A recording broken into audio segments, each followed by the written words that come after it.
السلام عليكم ورحمة الله وبركاته المتتبعين الكرام. اليوم إن شاء الله بغيت نقدم لكم طويجين خفيف ظريف بمناسبة شهر رمضان، يكون عشاء خفيف وفي نفس الوقت يكون فيه الفوائد. غادي نديرو ديال الخرشوف والجلبانة والقوق. المهم نديرو شويه من الحاجة، المهم هو أننا نستافدو من كل حاجة من الخضر. عندنا هنايا في المقادير كاين عندنا القوق. عندنا القوق من الأفضل ديرو ليه الحامض باش يبقى محافظ على ديك البيض اللي فيه وما يتأكسدش. ملي كتكوني كتنقيه كدهنيه تعصري عليه الحامض صافي كيبقى محافظ على ديك البيض ما كيتاكسدش كيما ما درتيش ليه الحامض. هنايا عندنا الخرشوف.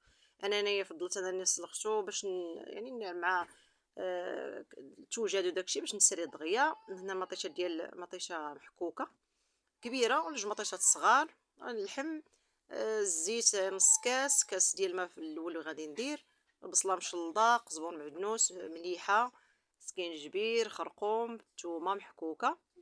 المهم هادو هما التوابل اللي غادي نديرو، والجلبانه خلاص حتى هي. المهم غادي نديرو التوابل نضيفوها فوق اللحم ولا الدجاج، كل واحد على حساب شنو عنده شنو متوفر.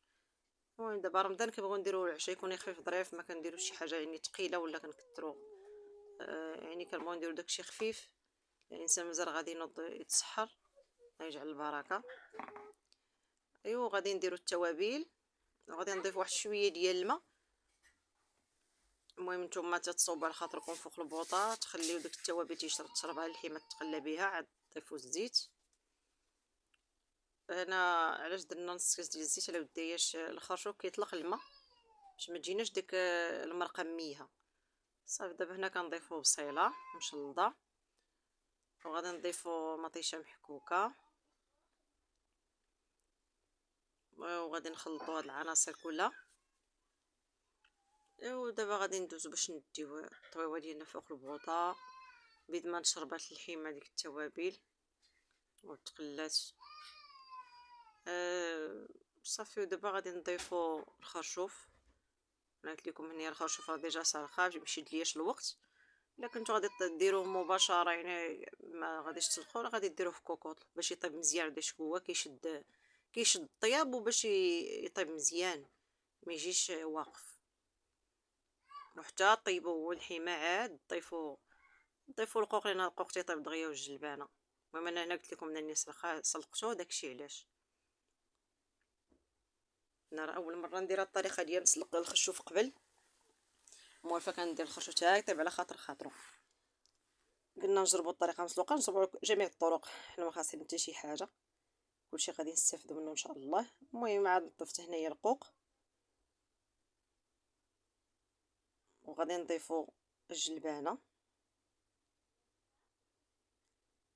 هنا ملي كنضيفوا الجلبانه ممكن الا كنتو غادي تديروها في الطاجين مباشره ديروا هكا جلبانه في وسط القوق يجي المنظر ديالها زويون.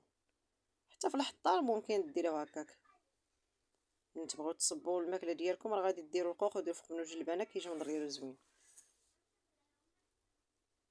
وصافي غادي نديروا هادشي ديالنا يطيب،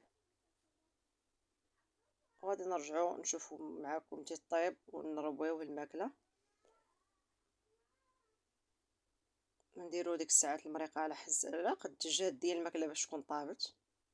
هكا ما كتشدش معنا وقت بزاف، نص ساعه كاع راه غادي تكون ان شاء الله باذن الله موجوده.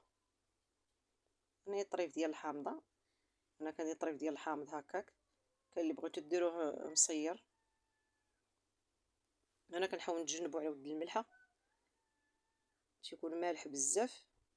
صافي وخليو الماكله ديالنا طيب على خاطرها، ومن طيب غادي نشوفوا ديك الساعه الطبق النهائي.